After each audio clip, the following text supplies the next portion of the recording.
Bonjour tout le monde, bienvenue dans ce nouveau live Entrepreneur Prospère. Alors, on a encore comme invité Roméo Cournal ce soir, donc le temps de le rajouter. Hop, c'est parti. Et ce soir, on va parler de neurosciences, neurosciences appliquées à l'entrepreneuriat et voir comment en fait on peut débloquer.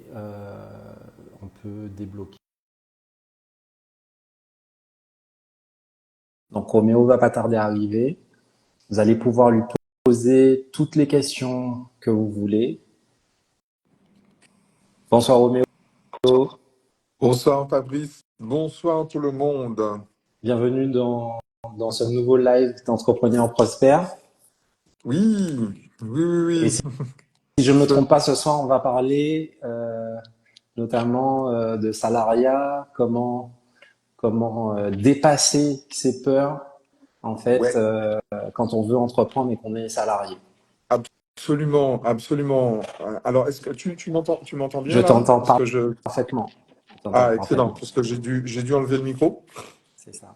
So, oui, on a commencé effectivement, donc, depuis la dernière fois à parler de personnalité, de changer sa personnalité pour la faire correspondre plus particulièrement à finalement ce qu'il est nécessaire, en tout cas pratique, de mettre en œuvre pour entreprendre, justement, en termes de personnalité. Alors très Et brièvement, c'est vrai que, est-ce que tu peux te représenter pour ceux qui rejoindraient le live en fait alors, euh, complètement, complètement, complètement, je suis donc Roméo Cournal, je suis formateur, coach formateur spécialisé en neurosciences appliquées, c'est ça qui est écrit sur le papier.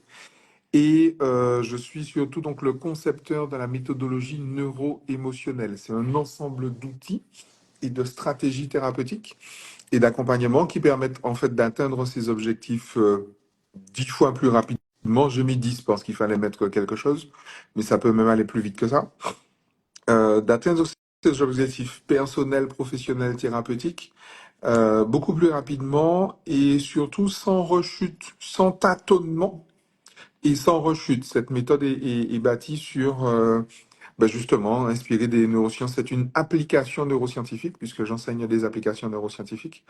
Et c'est une méthode qui va donc que j'enseigne en fait aux professionnels de l'accompagnement, de la santé et du bien-être, et que j'applique particulièrement, en l'occurrence, pour ce qui nous concerne ce soir, aux entrepreneurs. Pourquoi? Parce que les trois paradigmes, globalement, rapidement surtout, du neuro-émotionnel, la première chose, c'est que rien ne dysfonctionne. Ok, notre système nerveux et notre cerveau sont des choses qui ne dysfonctionnent pas. Je sais que dans la communauté scientifique internationale, il y a des personnes qui pensent et qui ont bâti en fait des méthodes sur le fait que quelquefois le cerveau dysfonctionne, quelquefois le système nerveux dysfonctionne. Moi, je pars du principe qu'il ne dysfonctionne pas. Ce n'est pas parce que je ne comprends pas comment il fonctionne qu'il dysfonctionne. D'accord? Ce n'est pas parce qu'il ne fonctionne pas comme moi j'aurais voulu qu'il fonctionne que je peux dire qu'il dysfonctionne.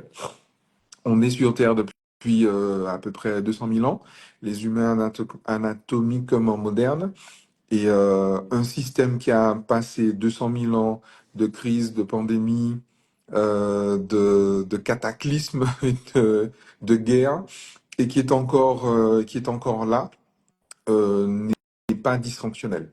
Ne peut pas l'être, autrement il ne peut pas durer 200 000 ans. Et du coup, le deuxième paradigme, c'est que c'est notre personnalité qui crée notre réalité personnelle. Notre réalité personnelle, en fait, n'est que la production de notre personnalité. Ce que nous expérimentons n'est pas à cause de l'autre, n'est pas à cause de nos ex, nos belles-mères, nos parents, nos grands-parents, nos enfants, nos voisins et nos gouvernements. C'est de notre fait à nous, puisque nous ne vivons pas simplement des événements. Je sais qu'il y a beaucoup de gens qui sont, surtout dans les milieux très rationnels, euh, il y a des gens qui sont dans quelque chose qui est de l'ordre de les faits. Revenons-en aux faits. Sauf qu'aucun être humain ne vit des faits. Les êtres humains vivent des expériences. Et la différence entre un fait et une expérience, c'est que l'expérience, c'est l'émotion que je vais justement associer au fait. Et il se trouve que je vais ressentir, que je vais même produire, parce que ce n'est même pas une émotion que je vais forcément ressentir, puisque je ne ressens pas toutes les émotions que je produis. Euh, mais l'émotion que je vais produire, en fait, elle dépend de mon discours interne, donc ma façon de penser. Ça correspond à la structure du système nerveux. Cette façon de penser, et seulement cette façon de penser, va générer un ressenti, et donc la composition neurochimique du système nerveux. Et ce ressenti, donc cette émotion, va me donner un comportement, donc ce qui correspond au fonctionnement donc, du système nerveux. Et c'est donc ma personnalité qui crée ma réalité personnelle. Ok. D'accord? Donc si Et je puis suis le troisième, bloqué, oui, si je suis bloqué dans mon emploi et que alors que j'ai très envie d'entreprendre, mais que je suis terrorisé, comme je absolument, l'entends parfois en fait en consultation, absolument. bah c'est ma personnalité qui n'est pas, enfin, qui bloque en fait. Donc ce sont mes croyances qui m'empêchent de faire le pas. Mais ce n'est pas une fatalité, c'est ce qu'on va voir aujourd'hui. Absolument, c'est complètement ça le sujet d'aujourd'hui. Ce n'est pas du tout une fatalité. Il s'agit en fait de mettre en cohérence justement ma personnalité avec l'événement, l'expérience que je veux vivre. Et l'idée, c'est que le troisième paradigme, c'est justement l'antifragilité. L'antifragilité, c'est la capacité de grandir, non pas seulement malgré les épreuves, mais grâce aux épreuves. D'accord? Nous grandissons dans l'apprentissage, dans un certain niveau de sagesse ou quoi que ce soit, mais nous grandissons également grâce donc aux épreuves qui nous arrivent. Il y a des événements justement qui se produisent qui échappent complètement à notre contrôle, mais nous pouvons en faire, c'est le deuxième paradigme, euh, quelque chose qui va nous permettre de grandir. D'ailleurs, si c'est le principe même de l'antifragilité, si nous ne nous en servons pas pour grandir, nous nous en servons pour souffrir. C'est l'un ou l'autre, hein, on a le choix. Mais c'est toujours l'un ou l'autre. Ok. D'accord? Il y a pas de neutralité dans ça. Donc, c'est rapidement les trois paradigmes du neuro-émotionnel. Avant de rentrer dans le dur, est-ce que tu peux faire aussi un rappel en fait sur la différence entre douleur et Oui. souffrance? Alors, une douleur, biologiquement, est une information, en fait, qui traverse le corps. Dit comme ça, ça a l'air bien trivial, mais c'est ça. La douleur, c'est juste une information qui traverse mon corps. La douleur, cette information, en fait, elle est fugace. Elle va me faire ressentir effectivement des sensations. La douleur peut être émotionnelle, mais la douleur, elle a quelque chose justement de fugace, d'impermanent. La souffrance va représenter l'émotion désagréable que je vais poser dessus. La résistance que je vais poser dessus, le simple fait de me dire que ça n'aurait pas dû arriver, je ne voulais pas que ça arrive, ça me saoule que ça arrive, ou elle n'aurait pas dû faire ça, etc., etc. Ça va constituer une souffrance.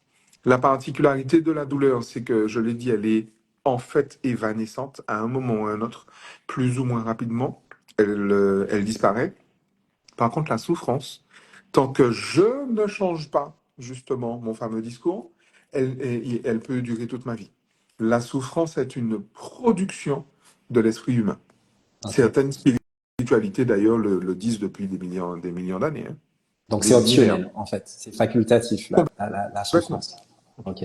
Complètement. Qu'est-ce que tu dirais aux gens qui te disent oui mais j'entends c'est facultatif mais j'y arrive pas, je suis pris dans une boucle infernale, j'arrive pas à arrêter mon discours interne, j'arrive pas à me dire que c'est trop dommage, que ça aurait pas dû m'arriver, que ceci etc. Comment on sort de cette spirale infernale en fait? On en sort beaucoup mieux quand on est accompagné par des personnes qui ont ce savoir, déjà cette capacité, et qui incarnent en fait ce savoir. L'idée, c'est que il est effectivement, quand on est enfermé et dans sa personnalité, et particulièrement en période de crise, quand on est dans une émotion, c'est compliqué d'en ressentir une autre. L'idée, c'est que l'autre va me donner un recul finalement sur ma situation et me proposer un point de vue différent, va me proposer un discours interne différent. Et là, en fait, je peux voir les choses différemment si j'ai en face de moi un professionnel qui est compétent, qui est formé et qui incarne, en fait, son expertise. Ok, super. Bon, maintenant, je pense que tous les auditeurs qui nous regardent ce soir attendent tous qu'on discute de la phase du passage du salariat en Ah, fait à l'entrepreneuriat oui. pour ceux qui sont bloqués. D'ailleurs, pas seulement du salariat, et puis il peut y avoir des personnes qui sont pas forcément salariées mais qui ont le projet d'entreprendre mais qui sont complètement bloquées ou terrorisées par cette situation. Mm. Et on va voir ce soir en fait comment sortir de cette spirale là encore une fois, de comment transcender en fait cette terreur et ces peurs. Donc on commence Alors, par l'idée, quoi? c'est que...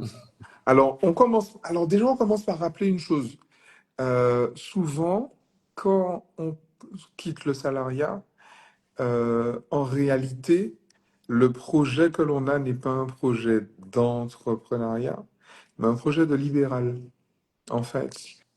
Et c'est là où il faut déjà, en fait, poser les choses.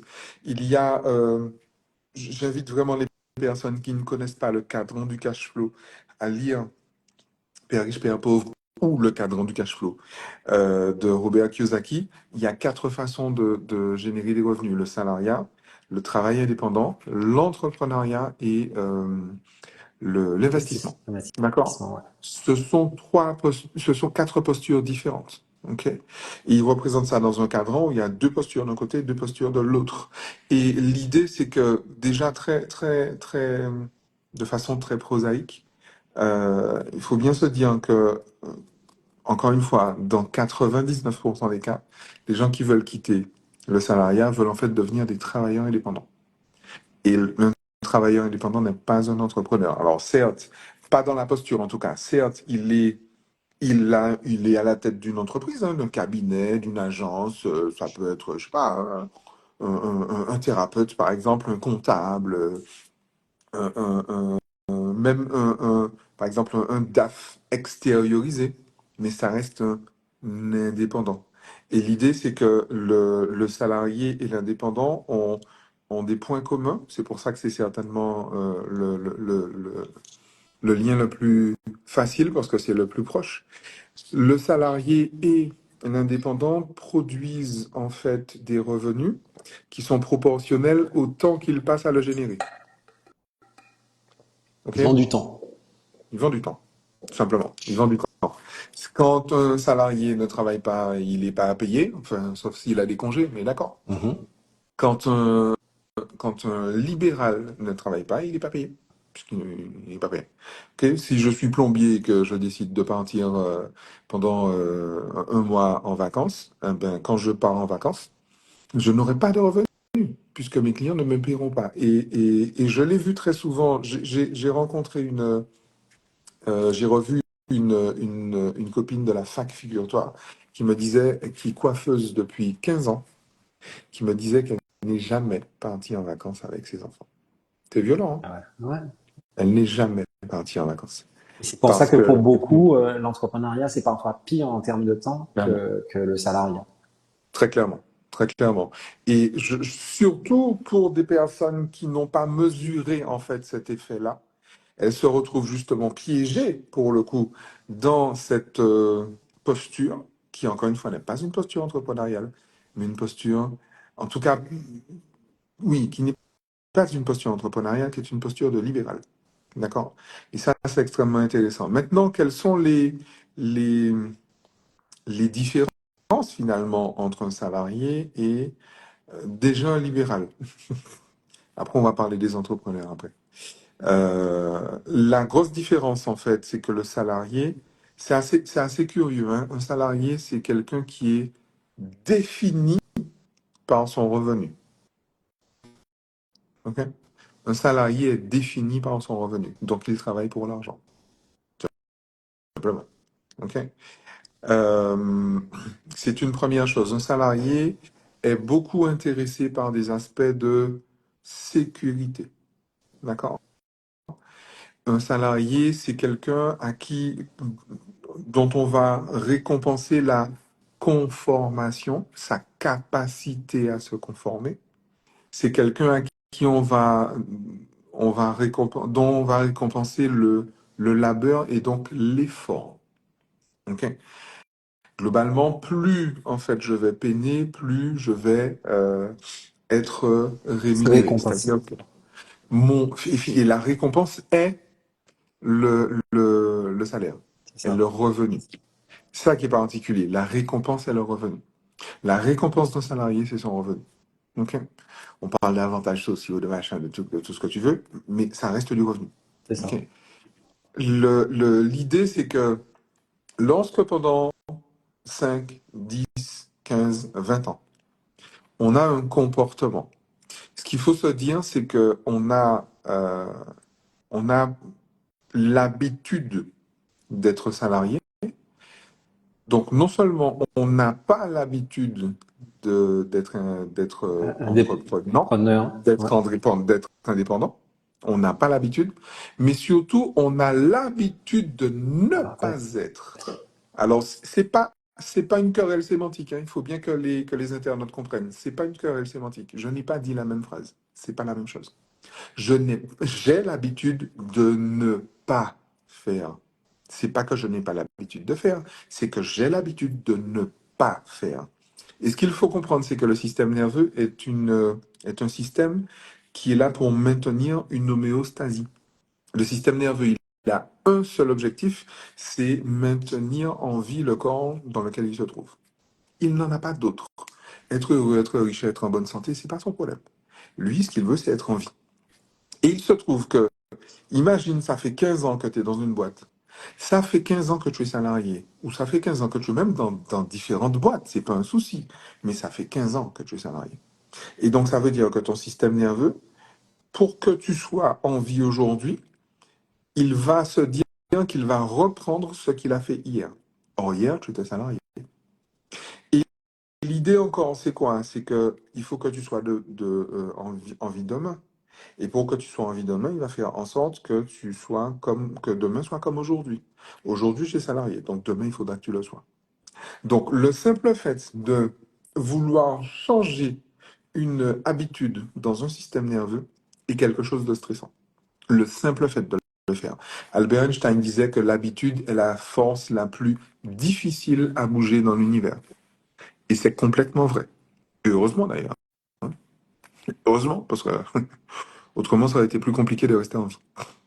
Donc l'idée, c'est la première des choses, c'est de se dire que on va devoir reconfigurer notre système nerveux. On va devoir changer de personnalité, notre façon de penser, notre façon de ressentir et notre façon d'agir. Ça, c'est fondamental. D'accord? Donc première chose, avant de poser un acte que je n'ai pas l'habitude de poser, il faut que je reconfigure mon système nerveux pour qu'il se sente en sécurité et qu'il se sente innocent de poser cet acte nouveau. La notion de sécurité, on la comprend, c'est-à-dire qu'il n'a pas peur. La notion de sécurité est très liée à la notion d'habitude et d'homéostasie. La notion d'innocence est liée au fait de ne pas être coupable. Alors, ne pas être coupable, pourquoi? Pourquoi on parle de culpabilité là? Parce que on a tous vécu, on a tous vécu un trauma de type 2 que l'on appelle l'éducation. Le résultat, l'un des traumatismes afférents à ce trauma est notre personnalité. En vrai, je ne vais pas entrer dans les étapes des cycles traumatiques parce que c'est pas le lieu et qu'on n'a pas le temps. Mais l'idée, c'est que notre personnalité, le moi social, le personnage fictif, superficiel et suradapté que nous jouons en société, est un traumatisme afférent au trauma éducatif. Cette personnalité s'est mise en œuvre par des conditionnements sociaux, des conditionnements éducatifs et des conditionnements culturels. Et en fait, il y a un certain nombre d'injonctions collectives et individuelles que nous avons reçues et que nous traitons d'une certaine façon. Et il se trouve que ce, ce, ces injonctions créent justement cette personnalité qui maintient automatiquement en fait notre réponse à ces injonctions. Ce qui signifie que changer finalement de personnalité, c'est devoir rendre des comptes à des autorités, ce que j'appelle des autorités, qui ne souhaitent pas forcément que nous changions de personnalité, Très clair. qui ne souhaitent pas que nous changions de discours interne, qui ne souhaitent pas que nous changions de façon de penser, de façon de ressentir, et peut-être même qui nous interdisent de le faire, ou qui nous interdisent le changement qui va du salariat à l'activité libérale, ou de l'activité libérale à l'activité Et entrepreneuriale, comme tu à la disais, ces poste. autorités peuvent être autorités éducatives, enfin parentales. Donc ça peut être même sa propre famille qui va Complètement. vous inciter à Complètement. rester dans un poste salarié plutôt que d'entreprendre. Ça peut être aussi la société, la culture, etc., etc. Donc, Qui va en fait inciter, ou le groupe d'amis, ou voilà, le groupe social, qui va en fait nous donner, nous enfermer dans une injonction de sécurité, par exemple. c'est ça. Ne serait-ce que celle-là. Ne serait-ce que celle-là. Même si c'est pas directement un discours concernant l'entrepreneuriat ou l'activité salariée, mais ce sera un discours qui va concerner la sécurité. Ok. Et Donc au final, on parle entrepreneuriat, etc. Mais si je comprends bien, ça fonctionne pour tout changement. absolument. Donc c'est la mécanique sera la même pour un Mais changement. C'est ce qui fait aussi, complètement. on peut parler des gros poils et tout ça, etc. C'est la même chose. Complètement. Une séparation, une perte de poids, l'arrivée d'un enfant, un déménagement, ça fait, on va dire que ça fait une trentaine d'années que j'ai une activité d'accompagnement, quelque forme qu'elle ait pu avoir, même si en réalité ça fait même un peu plus, mais on va dire 30 ans. L'idée, c'est que les personnes qui ont été le plus violemment affectées que j'ai rencontrées dans ma carrière sont les personnes qui avaient juste déménagé. Les traumatismes les plus violents que j'ai vus venaient d'un trauma suite à un déménagement. C'est hyper anodin, hein, comme acte, un déménagement. Et bien évidemment, je parle de déménagement qui était voulu, consenti. On est Ouais. d'accord? Donc, parce qu'en fait, l'idée, c'est que faut bien se rendre compte que euh, on va demander au système nerveux de s'adapter à une situation nouvelle sans qu'on ait reconfiguré ce système nerveux. D'accord? La perte de poids, c'est pareil. Je pèse 120 kilos, je vais en peser 80. Il y a une mécanique, certes, mais l'idée, c'est que mon système nerveux, lui, se sent pas en sécurité avec ça. Je peux le forcer, en fait, à descendre à 100 ou à 90 ou à 80 kilos. Je peux le forcer, je peux le malmener, le maltraiter, mais à la première occasion, il va trouver un moyen de remonter parce qu'il ne se sent pas en sécurité. On ne lui a pas appris à associer de la sécurité au fait de peser 90 ou 80 kilos. Ok. Ok. Et donc, l'idée, c'est que d'abord, je vais informer mon système nerveux et configurer mon système nerveux pour cet acte que je veux poser. Là, on est en train de parler de l'acte d'entreprendre, mais ça fonctionne surtout que dans l'acte d'entreprendre, il y a la question du rapport à l'argent, du rapport à la pénibilité et donc du rapport au plaisir. Et dans les sociétés occidentales, c'est des gros morceaux. C'est ça. C'est d'immenses morceaux.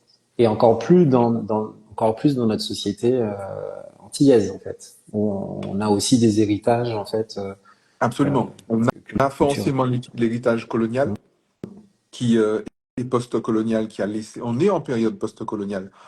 Et cet héritage post-colonial, en fait, a laissé des traces qui sont relativement profondes et très fortes, en tout cas, dans nos systèmes. Et ça, c'est absolument fondamental de s'en souvenir et de s'en défaire. Le, le, le, le travail la, la, est lié à une notion de pénibilité. Donc, l'argent est lié à une notion de pénibilité. On a parlé du salariat, on a dit que le salarié, c'est la personne qui est définie par son revenu. D'ailleurs, c'est, quand on regarde bien, la seule catégorie d'être humain qui soit définie par son revenu. une autre catégorie qui est définie par son revenu, sauf on ne les qualifie pas comme ça dans la vie de tous les jours, ce sont les rentiers. Mhm. On connaît, on dit un tel est salarié, on dit ouais, un tel est rentier. Vous en connaissez, vous, beaucoup de rentiers? Enfin, moi, j'en connais. Mais on ne dit pas d'eux qu'ils sont des rentiers. Eux-mêmes ne se disent pas rentiers. D'accord? Donc, c'est vraiment le salarié, c'est vraiment la personne qui est définie par son niveau de revenu. Et c'est aussi pour nous autres afro-descendants, il faut aussi se souvenir que le salariat est une excroissance du code noir, le code du travail est une excroissance du code noir, une transformation si tu veux. Le salarié, en fait, c'est l'ancien esclave euh, qu'on ne nourrit pas et qu'on ne loge pas. Tu regardes bien. Mhm. Avant, les esclaves, c'est la différence principale entre un esclave et un salarié dans l'histoire postcoloniale, c'est que tout d'un coup, l'esclave, il n'est pas nourri par le maître, donc il doit se nourrir lui-même. C'est Il n'est ça. pas logé, donc il doit se loger lui-même. Mhm. Donc il doit avoir son propre argent. Mais son propre argent, il va l'avoir en travaillant, en échange d'une sa force de travail, en fait. Et donc, il y a forcément cet aspect-là à avoir en tête, sachant qu'on va se retrouver avec ce problème-là sur des personnes qui passent de l'activité libérale à l'activité entrepreneuriale. D'accord? Donc Ok. ça, c'est fondamental. Et donc, l'idée, c'est que je vais, dans un premier temps, faire ces changements profonds, finalement. Il faut qu'on se souvienne que le changer de comportement, c'est trahir le comportement ancien. Alors, je sais que il y a beaucoup de personnes qui ont du mal avec cette sémantique-là, mais elle n'en demeure pas moins vraie. Il s'agit bien de trahir, en fait, sa position d'avant. Trahir, c'est pas très compliqué, hein, on regarde dans le dictionnaire. Trahir, c'est cesser d'être fidèle à. Pendant 10, 15, 20 ans, j'ai été fidèle au salariat. Maintenant, je dois justement trahir Le le salariat. salariat. Et le simple fait d'associer le comportement de trahison au sentiment de trahison, c'est deux choses différentes, hein, le comportement et le sentiment. Tant que j'associe le comportement de trahison au sentiment de trahison, il me sera très difficile, justement, de trahir. Ok. Et c'est pas la Mais peine de faire de la philosophie, hein. C'est pas la peine de dire, mais non, je ne trahis pas. Parce que tu n'es pas obligé d'être c'est d'accord avec ça. inconscient en fait. C'est inconscient. Et c'est un fait. Mhm. Mhm. C'est un fait, en fait. Pendant 20 années de ma vie, j'ai reçu une rémunération tous les mois. Si je fais autrement, je trahis, Trahi. en fait. Donc, je cesse d'être fidèle à cette image sociale que j'avais, à ce comportement que j'avais. C'est tout. C'est de la sémantique, c'est écrit dans le dictionnaire. Ah. OK? Et Et c'est c'est pour pour ça ça que que, c'est si dur en fait. C'est pour ça que c'est si dur. absolument, Et on oui, faisait le parallèle, pareil pour le poids, pareil pour c'est si dur complètement. quand on a eu un certain poids en fait pendant une période, c'est très dur de changer parce qu'il faut trahir son ancien soi en fait. Absolument. Absolument. C'est, Il y a des questions, il y ça- a est-ce que ça reviendrait quelque part à se trahir? alors, qui est ce? À se trahir? Quand j'envoie se trahir, je parle de soi. Non, au contraire. C'est-à-dire que le moi social trahit le soi authentique. Et donc, l'activité qui va consister à retrouver une liberté d'action est à l'inverse, en fait, une loyauté envers soi-même, un respect de soi, en fait. Finalement, on redevient fidèle à soi-même. On redevient fidèle à soi.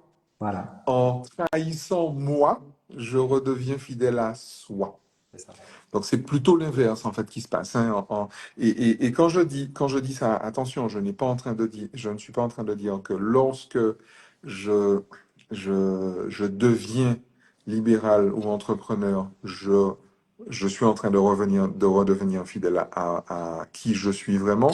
Je suis en train de dire que lorsque je peux changer de comportement quel qu'il soit, je redeviens fidèle à soi. C'est ce que je suis en train de dire.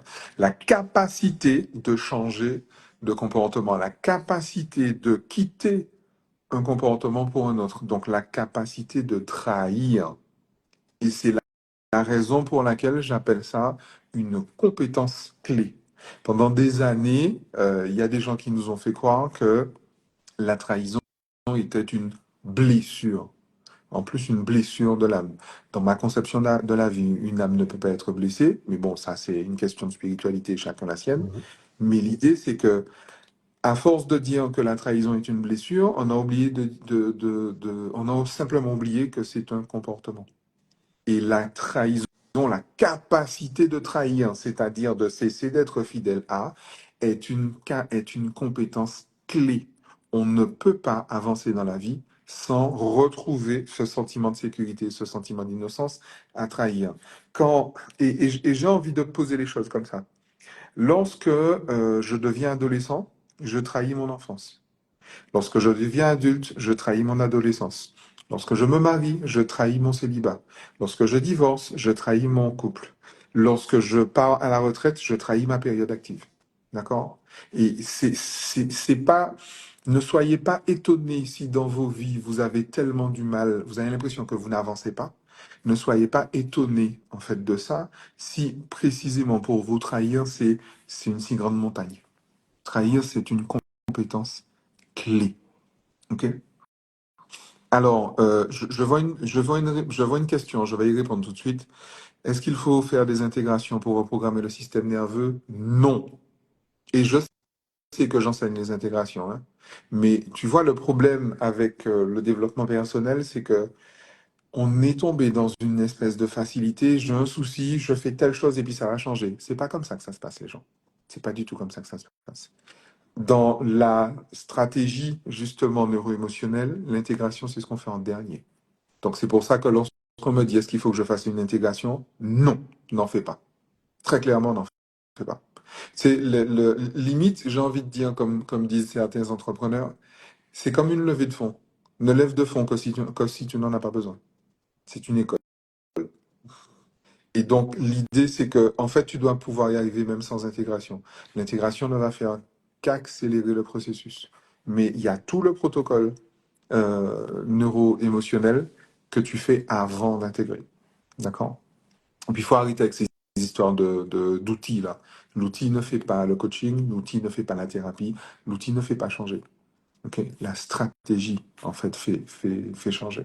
Le changement de personnalité fait changer. D'accord. Ça, on va. Concrètement, quel Ouais, est, ouais. Il voilà, faut plus en épisode. c'est ça. Donc concrètement, en fait, si imaginons que je sois salarié, euh, je suis animé par une profonde envie d'entreprendre, je suis tétanisé, je suis bloqué. Euh, Qu'est-ce que tu proposes, toi, Roméo, pour transcender ça? Concrètement, je vais d'abord mesurer, identifier le moi social.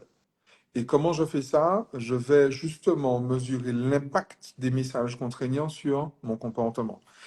On a dit que l'éducation est un trauma. L'éducation, c'est un chantage, en fait, c'est un deal. Pour rester en vie, je dois payer. C'est pas gratuit. Rester en vie, donc recevoir l'attention des personnes autour de moi, je dois payer. D'ailleurs, en anglais, on parle de pay attention, d'accord? Mais en français, je dois donc payer par mon comportement. Je dois montrer des comportements, je dois en cacher d'autres. Ce sont les injonctions que les psychologues appellent des drivers, mais nous, on appelle ça des Message messages contraignants. contraignant. Mais ce sont Hmm. les mêmes, hein. Sois parfait, sois fort, dépêche-toi, fais plaisir, fais les efforts. D'accord? Donc, je vais d'abord mesurer ça. Il y a des tests, ça existe, c'est tout simple. D'ailleurs, si vous voulez Ouais. faire le test, vous pouvez laisser un commentaire ou m'envoyer un DM et je vous enverrai Ouais. le test. D'ailleurs, toutes les personnes qui se sont déjà inscrites Voilà. au séminaire du mois de mai ou de juin pour les personnes qui sont en Guyane, toutes les personnes qui se sont inscrites, en fait, ont reçu à leur inscription, justement, un ensemble justement de tests. Donc, l'atelier déculpabilisé que j'ai créé et animé avec mon ami Laurent Salibur, que j'aperçois dans le chat. Et il y a entre autres, et d'ailleurs en tout premier, le fameux test des messages contraignants. Parce que c'est là qu'on va mesurer quel message contraignant détermine mon comportement et donc m'interdit de changer de comportement. D'accord? Il faut bien comprendre qu'il y a une pression Il y là. a un C'est vraiment quelque chose. On est en train de conditionnement. parler. Un conditionnement. C'est vraiment une question de vie ou de mort, ces histoires-là. D'accord? Et donc, je vais d'abord identifier, en fait, mon moi, finalement. Je vais également lire à travers donc, mes inscriptions traumatiques, à travers un autre outil qui s'appelle la GLITS, la grille de lecture des inscriptions traumatiques. Je vais d'abord, parce que désamorcer un trauma, c'est facile, mais quel trauma je désamorce, en vrai? Et l'idée, c'est que la GLITS, la grille de lecture des inscriptions traumatiques subconscientes, va me permettre justement de trouver ces entraves qui empêchent mon système nerveux, justement, qui terrifient mon système nerveux à l'idée de changer de comportement. D'accord? Donc, je vais devoir, une fois que j'ai identifié ça, je vais donc désamorcer en fonction du résultat. Je vais retrouver, on a parlé de conformation, soit parfait, le message contraignant soit parfait, c'est une injonction à être conforme. Montre que tu fais ce que j'attends de toi. OK? Et c'est aussi une injonction à cacher sa créativité. Puisque tu dois montrer ta façon de faire, tu dois montrer que ta façon de faire est celle que j'attends de toi, tu dois cacher la façon de faire que je ne veux pas voir, qui n'est pas de moi. C'est ça que ça veut dire. Donc je dois montrer ma conformation, je dois cacher ma créativité. OK? L'idée, c'est que euh, le deuxième message contraignant soit fort. Je dois montrer, alors on a parlé de force, C'est hein, ça. je dois montrer ma force, je dois me montrer menaçant, je dois montrer que... Et je dois donc cacher ma vulnérabilité. Mm. Et très souvent, quand on demande de cacher sa vulnérabilité, on demande de cacher ses échecs. Il se trouve qu'il y a un entrepreneur assez connu, on en pense ce qu'on veut, mais manifestement, en matière d'entrepreneuriat, ça doit être quelqu'un qui sait de quoi il parle, qui dit qu'en matière d'entrepreneuriat, l'échec est la norme. La réussite Mm. est l'exception. C'est ça. Ça tombe bien, le neuro-émotionnel rend normal la production de résultats exceptionnels. Et que je sache, il n'y a que le neuro-émotionnel qui vous le promette. Et qui en plus tienne ses promesses. Donc, je passe rapidement au troisième. Dépêche-toi. Donc, l'idée, c'est que je dois montrer finalement mon anxiété. Je dois montrer que je suis inquiet pour demain. L'anxiété, c'est l'inquiétude pour demain. Et je dois donc cacher ma sérénité. Dommage. C'est-à-dire ma confiance, voire même ma foi, déjà en moi, en l'avenir. Ça va bien se passer. Et il se trouve que l'entrepreneuriat est un pari. Le simple fait d'entreprendre, c'est montrer qu'on fait un pari. Je parie que demain, ça va bien se passer. Ah bon? Mais comment ça? Donc, C'est vaut un mieux être pari. serein. Ouais, il vaut mieux. Ouais. Ah, il vaut mieux parce que justement, si je suis anxieux, l'anxiété étant une émotion, l'émotion que j'associe en fait à une information est une croyance. Et mes croyances créent mes expériences de vie. On l'a vu tout à l'heure, hein. Ouais. Et puis, il y a les deux derniers messages qui sont encore les plus violents, en fait, parce que c'était pas encore violent, hein. Ça l'était déjà, mais les deux autres sont encore plus violents. Fais plaisir. Fais plaisir, justement, je dois montrer que je prends plaisir, en fait, à faire plaisir à l'autre. C'est pour toi que je le fais, c'est pas pour moi. C'est pour toi. Je me conforme et je prends plaisir à me conformer pour toi. D'accord? Et je dois donc cacher ma satisfaction. Je dois cacher que je suis fier de moi. Je dois cacher que j'aime ce que je fais. Je dois cacher ma satisfaction et même ma fierté, finalement. C'est ça l'injonction. Or, le souci va demander à un entrepreneur à succès de cacher son succès et de ne pas le revendiquer. Mm. Problème.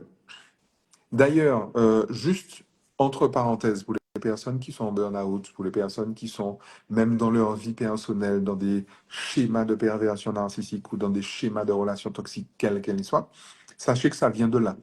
En fait, il y a une... Et tant que ça, c'est pas réglé, vous tournez en rond, ça sert à rien tout ce que vous faites pour sortir de votre toxicité relationnelle. L'idée, c'est que tant que vous ne vous réappropriez pas ce qui vous appartient, qui vous êtes, en fait, en vrai, vous êtes exposé à la critique, à la jalousie et à la toxicité relationnelle. C'est une mécanique. C'est pas la peine de discuter non plus. Et l'idée, c'est que le dernier, c'est l'anneau pour les gouverner tous, hein, pour les personnes qui sont suffisamment cultivées pour connaître Tolkien. L'anneau pour les gouverner tous, le Seigneur des Anneaux, c'est fait des efforts, en fait. Alors, fait des efforts, surtout dans des sociétés afrodescendantes. My goodness. Fait des efforts, je dois absolument montrer que je peine. Et c'est comme ça qu'en fait, on a réussi à former des générations de personnes qui trouvent complètement normal de se faire chier à aller bosser. Métro, boulot, dodo. C'est complètement normal. Il y en a même qui s'enorgueillissent. En fait, j'ai travaillé dur. Il y en a qui s'enorgueillissent de ça. Alors c'est très bien, il n'y a pas de souci les gens. Il n'y a pas de souci. Si vous voulez faire ça, faites-le. Moi, je fais autrement. Une autre voie existe. Et tant qu'à aller dans une voie, il faut mieux la choisir. Et donc savoir qu'une autre voie existe. Et je dois donc surtout cacher justement ce qui est facile pour moi. Le problème, c'est quoi? C'est que ce qui est facile pour moi, c'est quoi? Mais c'est mon potentiel. Ma zone Ce qui est d'excellence. facile, c'est ma zone d'excellence. Ce qui est facile pour moi, c'est mon génie, c'est mon MO2I, mon mode opératoire Mm. identitaire itératif. Parce que lorsque je dois montrer que je peine, je dois montrer ma performance, le fruit du plus gros effort. Mais je dois surtout cacher mon excellence, qui est le fruit du moindre effort. Et là, là c'est compliqué. Là, c'est très compliqué. Et c'est pour ça que si on ne trahit pas, donc si on ne cesse pas d'être fidèle à ça, à ce fonctionnement-là, mais tout simplement, on n'y arrive pas. Et très clairement, je vous le dis comme ça, tout de go, en vous regardant dans les yeux, hein. Si vous ne faites pas cette démarche-là, n'essayez pas d'entreprendre. Arrêtez avec ça, les gens. Arrêtez. Mm. Allez travailler. Allez travailler. Franchement, tranquille. Allez travailler. Faites-vous. C'est cool. Allez travailler. Allez travailler. Prenez votre métro. Et bon, il n'y a pas de métro. Mais allez prendre votre TCSP. Allez prendre votre heure et demie, vos 2 heures d'embouteillage sur la rocade, sur la RN5, sur la route pour les personnes qui sont en Guadeloupe, là, entre J'arrive. ah, j'arrive. Allez prendre vos embouteillages tranquilles, les gars. Arrêtez avec ça. N'essayez pas d'entreprendre, vous allez perdre du temps, vous allez perdre de l'argent, vous allez perdre de l'énergie, vous allez perdre de l'estime de vous-même. Très clairement. Très, très clairement. Donc, C'est hyper entreprendre, ça se dangereux. prépare, en fait, Entreprendre, ça se prépare. Et ça se prépare à l'intérieur. à l'intérieur. C'est pas la peine d'aller chercher des stratégies, les stratégies marketing. On va modéliser les meilleurs, on va regarder comment fait Elon Musk, comment fait. Et maintenant, arrêtez les singeries là. Arrêtez les singeries. Allez travailler. Très clairement, allez travailler. C'est pas un souci. Sinon, si vous voulez vraiment entreprendre, regardez qui est à l'intérieur. Regardez effectivement, identifier ce moi social, identifier le soi authentique et mesurer l'écart entre les deux. Très clairement. Et voyez ce que vous avez à désentraver dans votre système nerveux. Donc, voyez bien qu'on est très loin de ces histoires d'intégration-là. On est très, très loin. On n'a même pas commencé On, à, a, on à a, marcher. on a Lola Rose qui dit, je suis entrepreneur, mais je me retrouve dans tous les symptômes. Oui, mais évidemment, parce qu'on a tous reçu une éducation. Et c'est ça l'idée, c'est qu'on a tous reçu une éducation. Et l'idée, en fait, pour nous, c'est de nous émanciper de cette éducation. C'est de partir en marronnage. Emancipate yourself from mental slavery. None but ourselves can free our mind, disait Bob. La question que j'ai Et envie de ça, poser, justement, la question que j'ai envie de poser à Lola Rose, c'est en fait, qu'est-ce qui est le plus douloureux, en fait?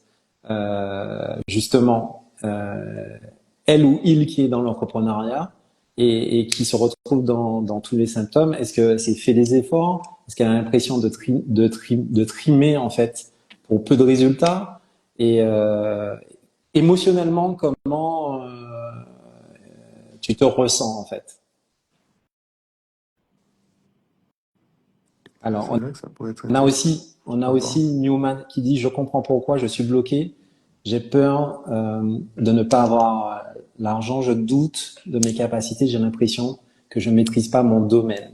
C'est ça. Donc, on va parler de MO2I, de mode Voilà. opératoire, etc. Et de zone de génie.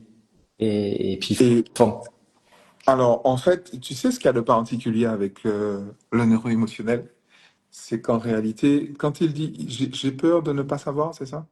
j'ai peur de ne pas avoir de l'argent et je doute de mes capacités. J'ai l'impression que je ne maîtrise pas mon domaine.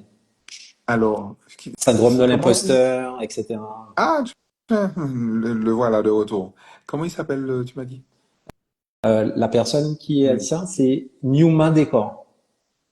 Alors, figure-toi, Newman, que tu Newma. crois, Ouais. Newman, tu crois avoir peur de ne pas avoir d'argent, mais en réalité, en tout cas, ton système nerveux est terrorisé à l'idée d'en avoir. Qu'est-ce qui me fait dire ça? Tu n'en as pas. Ok? Tu n'en as pas. Aujourd'hui, tu n'en as pas. Tu n'en as pas suffisamment. Tu n'en as pas autant que tu voudrais. Donc, ton système nerveux ne veut pas. Alors, je sais bien que si tu raisonnes, tu vas me prouver que tu as peur de ne pas avoir. Je suis d'accord avec toi, hein. Mais moi, en arrêtant de raisonner, je te prouve que ton système nerveux, lui, il est terrorisé à l'idée d'en avoir. C'est tout. C'est pas compliqué. Et il est d'accord avec moi. Donc, tu sais, on se dit en fait, il faut bien comprendre que ce qui est à l'intérieur est à l'inverse de ce qui est à l'extérieur, en vrai. Et quand on se dit j'ai peur de ne pas être à la hauteur, en vrai, on a surtout peur d'être à la hauteur. Et si on voyait que je suis à la hauteur, si on voyait que j'étais excellent, si on voyait, et je serais prêt à le parier avec toi, hein, je suis très à l'aise avec ça. Si tu fais le test Des messages des messages contraignants, contraignants. on fait des efforts, il doit un peu crever les plafonds, hein, en vrai. Parce que C'est si ça. je fais des efforts forts, je ne peux pas montrer que c'est facile pour moi. Il y a un moment, il faut arrêter le connerie. Mm. Je suis obligé de rentrer dans les rangs, en fait. Et donc, en réalité, contrairement à ce que tu penses, terrorise, ce qui terrorise ton système nerveux, c'est justement qu'on voit que tu y arrives facilement. Ah, vous seriez surpris, hein. N'hésitez pas à m'envoyer en privé une demande, je vous enverrai le test. Vous serez surpris des résultats. Il y a Lola Rose qui répond, bah, c'est très douloureux, c'est surtout très fatigant, car c'est une lutte perpétuelle avec moi-même. Et la Ah, peur de réussir et peur d'être à découvert. C'est ça. Ça aussi, je pense que c'est le quotidien de beaucoup d'entrepreneurs qui ne sont pas passés par cette phase de neuro-émotionnel et qui sont rentrés dans alors, le dur et qui sont dans une force, qui sont en train de forcer en fait. Et qui pareil, Lola Rose, s'il t'arrive d'être à découvert, tu n'as pas du tout peur d'être à découvert puisque tu le vis. ouais. En vrai, c'est ça en fait qu'il faut comprendre. Tu vois, et quand New m'a dit à chaque fois que j'ai de l'argent, je fais tout pour le gaspiller, mais évidemment, on a tous un thermostat financier. Et l'idée de l'habitude, c'est quoi? Lorsque je suis salarié, j'ai un revenu qui est relativement stable. J'ai pas j'ai pas beaucoup de variations déjà. Et quand ça varie selon une progression arithmétique, que dis-je, logarithmique. Et donc, tout d'un coup, ça veut dire que mon thermostat financier, il est très stable. Qu'est-ce qu'un thermostat financier? Un thermostat financier est une somme, un niveau de revenu au-delà duquel le système nerveux est en totale insécurité. Mais totale. Et donc, il va s'arranger. Si par accident, tu le dépasses, il va s'arranger pour que tu compenses. Si ton thermostat financier, c'est 2000 € et que par malheur, tu as une prime, 2005, il faut que tu compenses et que tes revenus d'après soient à 1005, en vrai. Et ça, je veux dire, notre système nerveux, il est très fort là-dessus, hein. Il y a le petit qui va tomber malade, ou bien nous-mêmes, on va tomber malade. Il y a la voiture qui va tomber en panne. Il y a la clim qui va foutre le camp. Il y a le moteur de la piscine qui va... Je prends volontairement des exemples, tu sais. Il y a le moteur de la piscine qui va griller. Il y a, voilà, la révision de chez Porsche, voilà, par exemple. Vous avez vu une révision chez Porsche, hein? Ou chez Audi, par exemple, tu sais. Il y a, tu vois, donc l'idée, c'est que c'est vraiment ça, en fait.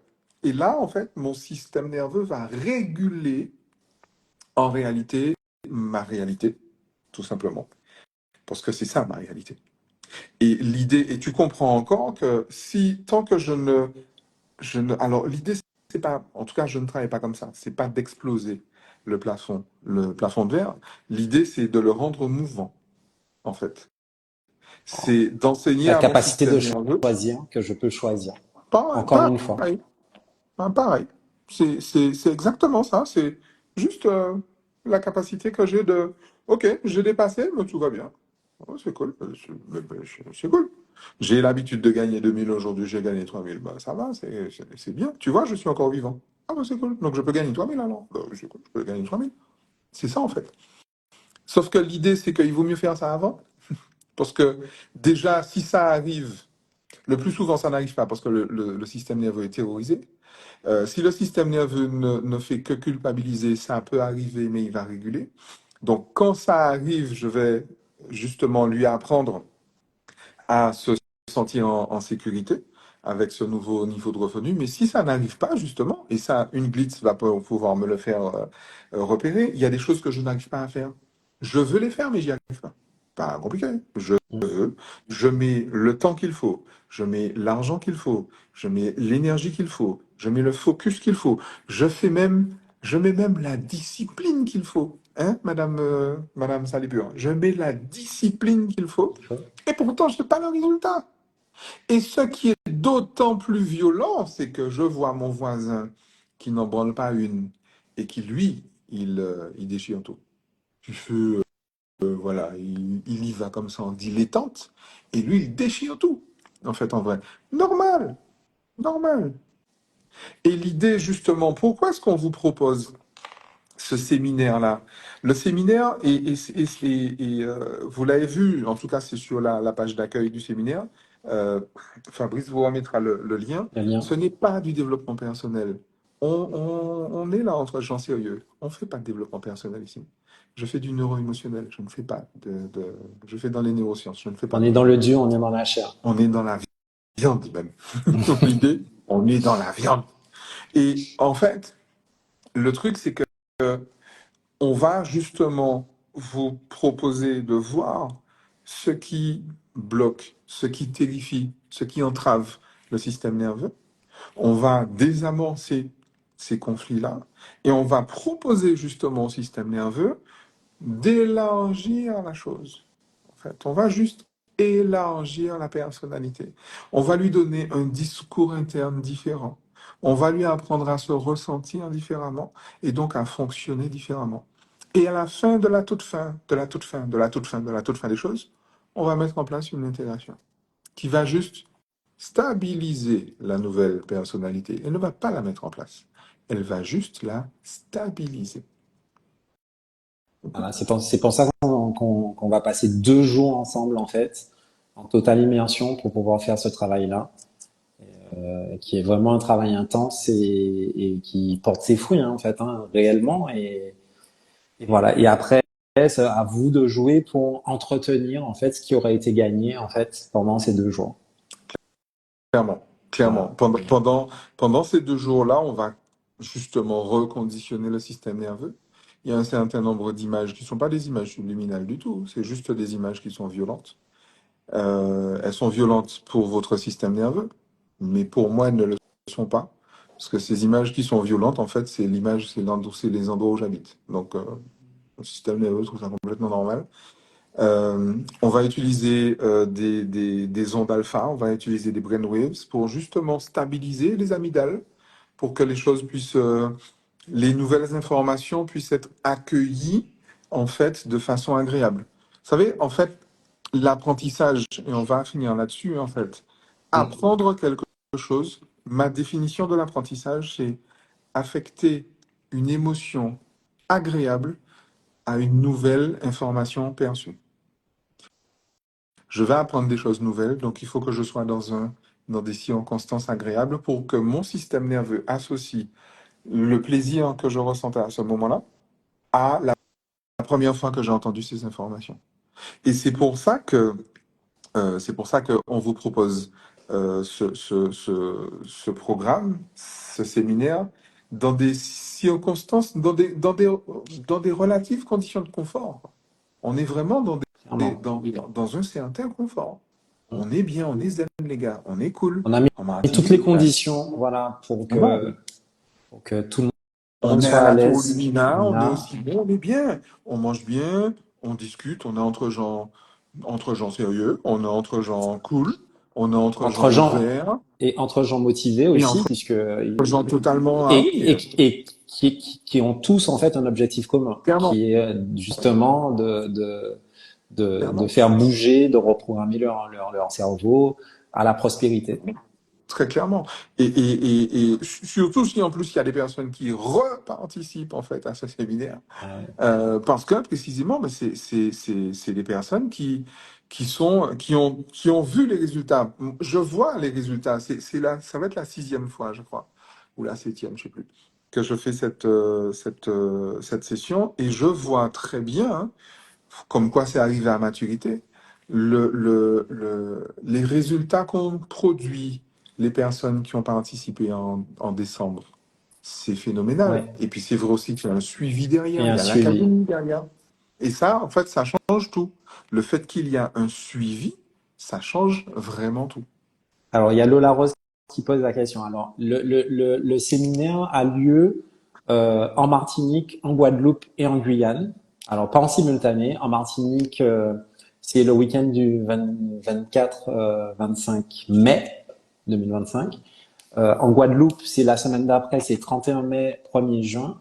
Et en Guyane, c'est le 14 et le 15 juin. Et pour s'inscrire ou trouver les informations, il faut aller sur academy.elevao.com ou alors vous tapez directement entrepreneurprosper.com.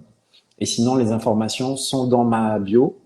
Et Et sans bientôt dans la mienne oublier, d'ailleurs, je vais la mettre dans la mienne voilà, aussi. exactement. Et puis, sans oublier de dire que si vous avez des questions, en fait, entre-temps, donc déjà tous les mardis, on se retrouve avec Roméo pour déjà répondre aux questions et puis échanger sur des thématiques autour de l'entrepreneuriat. Mais vous avez la possibilité également de prendre rendez-vous, un rendez-vous téléphonique de 15 minutes, qu'on puisse échanger au téléphone si vous avez des questions, des craintes ou vous voulez savoir un petit peu plus sur la logistique de l'événement. Il ne faut pas hésiter à prendre rendez-vous, poser des questions, etc. Et puis, si vous voulez faire le test des messages contraignants, pareil, en fait, n'hésitez pas à m'écrire, à m'envoyer un message en privé. Je vous enverrai le test. Voilà. Donc, j'espère que, je ne sais pas si vous avez d'autres questions dans le live. Et, et sinon, on va se quitter. Alors, juste pour répondre à ma dernière question. Alors, c'est Newma qui disait, euh,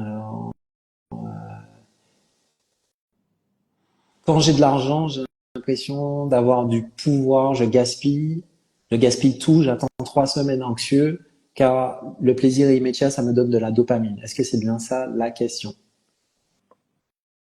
Alors, Oui, bon, c'est ça ça. ressemble à une question, mais Ouais. on va dire que c'est ça la question. Ouais. L'idée, c'est que, justement, quand j'ai de l'argent, j'ai l'impression d'avoir du pouvoir et je gaspille tout. Ça veut dire que Newma a un gros problème avec le pouvoir, en vrai. Newma doit certainement être non pas un aigle-marron, mais un rebelle. En fait, il y a une différence, hein, entre être insoumis et être rebelle, entre s'émanciper et se rebeller. On n'est jamais autant soumis que dans la rébellion. Et donc, comme j'ai du pouvoir, et je ne veux pas de ce pouvoir, donc je m'en débarrasse. J'ai de l'argent, je ne veux pas de cet argent, je m'en débarrasse. Et l'idée, c'est que tu as l'impression, en fait, que le plaisir immédiat te donne de la dopamine, mais en réalité, ton gros shoot de dopamine, tu l'as pendant les 3 semaines d'anxiété, en fait. La dopamine, c'est addictif. La dopamine, ce n'est pas forcément plaisant. La dopamine, c'est addictif, en fait. Et donc, le shoot de dopamine, tu l'as pendant, en fait, tes 3 semaines d'anxiété, en réalité. Alors, tu l'as certainement aussi dans le plaisir immédiat. Tu sais, le shoot, comme si tu prenais un rail de coke, c'est pas un souci. Mais en réalité, tu es accro. On a parlé d'habitude tout à l'heure, il faut comprendre que l'habitude, en fait, c'est une addiction. Notre personnalité, on a dit que c'est structure du système nerveux, composition du système nerveux, fonctionnement du système nerveux. Donc, c'est l'addiction à mon profil neurochimique. C'est la raison pour laquelle, pareil, mais on en reparlera la prochaine fois, dans le séminaire, on te fait faire le test de tes neurotransmetteurs principaux. Dopamine, acétylcholine, GABA et sérotonine. Et on va justement mettre en place une correction justement de ton biotempérament à travers tes 4 neurotransmetteurs principaux. Donc elle est là l'histoire de l'addiction et donc de la dopamine. L'idée c'est que ben, tu es GABA, mais du coup, enfin, quand tu me dis ça, moi, ça veut rien dire, hein. Il faut que j'ai le chiffre de chacun de tes biotempéraments, de ton profil A, et que j'ai également le chiffre de ton profil B. Enfin, je suis GABA, ça veut quoi? Ça veut dire quoi? Ça veut dire quoi? Je suis GABA. Tu peux être GABA et être en sérieuse carence en GABA, c'est pas un souci, ça. C'est pas un souci, ça veut rien dire, je suis GABA, en fait. Et c'est ça l'idée, c'est pour ça qu'il faut bien prendre conscience, hein. On a toute une série de choses dont vous avez peut-être entendu parler, mais c'est la façon dont les choses sont structurées, c'est la stratégie qui fait le parcours, c'est pas l'outil. C'est c'est- un outil, c'est un outil, mais la stratégie, en fait, le côté initiatique du parcours, c'est une chose après telle autre, et pas avant, en fait. Et une chose dans cette perspective-là et pas dans une autre. Et c'est ça, en fait, qui change vraiment tout. C'est ça. Et moi, si je peux dire quelque chose aussi pour conclure, hein, c'est que ce séminaire va changer vraiment beaucoup de choses dans votre vie, parce que pas seulement sur l'entrepreneuriat, mais une fois que vous avez compris le principe, en fait, ça va changer aussi vos rapports aux gens, vos rapports aux choses, vos rapports à l'environnement et votre rapport au temps, etc. Donc, c'est vraiment, vous serez une autre personne et vous allez plus être dans une forme de tout le temps forcé, d'être dans une forme de résistance. Les choses vont être beaucoup plus fluides. Vous allez être dans votre zone de génie, dans votre mode opératoire. Vous allez être dans la sérénité. Et moi, je pense que ça vaut tout l'argent du monde. Et l'argent ne sera qu'une conséquence de votre C'est personnalité. complètement ça l'idée. Et justement, pour finir, l'idée de passer de salarié à entrepreneur, c'est d'arrêter d'être défini par son revenu, mais d'être défini par sa personne. C'est ça. Quand tu regardes bien, un entrepreneur, c'est une personne. C'est un type de personnalité. Un salarié, c'est un type de revenu. Donc voilà, rendez-vous mardi. Et pour les autres, pour ceux qui franchissent le pas, rendez-vous déjà maintenant tout de suite sur Ouais, c'est academy.elivao.com. ça. https://academy .elevao.com, ou alors si c'est plus simple pour vous, vous tapez Entrepreneur prospère. entrepreneurprospère.com, c'est peut-être plus Oui, simple. Vous tapez entrepreneurprospère.com au euh, pluriel. au pluriel sans les tirets, et puis vous allez tomber sur la page 2 jours pour reprogrammer votre cerveau. Vous choisissez la destination si vous préférez faire en fonction des dates et de votre lieu de résidence. Si vous préférez la Martinique, la Guadeloupe ou la Guyane.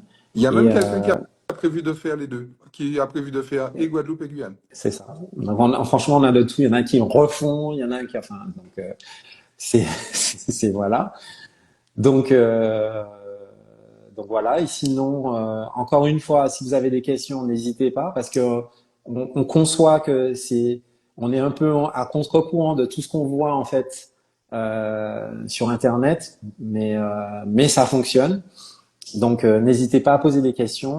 Et puis pareil, on se voit mardi prochain, On se voit mardi même prochain heure. avec peut-être des témoignages justement de personnes C'est ça. Il y en qui avait ont là fait. pendant le live, mais ils ont fait les timides. Mais moi, je vais les motiver à prendre la parole. On les invitera à monter sur scène Ouais, pour partager leur expérience. ouais, le retour d'expérience, avec grand plaisir. Donc, merci beaucoup Roméo pour l'échange. Et puis on se Avec dit plaisir. à mardi prochain. Et pour certains, on se voit au séminaire parce que j'ai vu qu'il y en a qui étaient motivés. Donc Oui. voilà. Et donc, et pour ceux qui s'inscrivent, ben, on se voit dans l'atelier tout de suite, dans l'atelier dans l'atelier déculpabilisé C'est qui est ça. offert avec votre inscription. C'est ça. Donc profitez-en. Amusez-vous À bien. bientôt. Ciao. Ciao.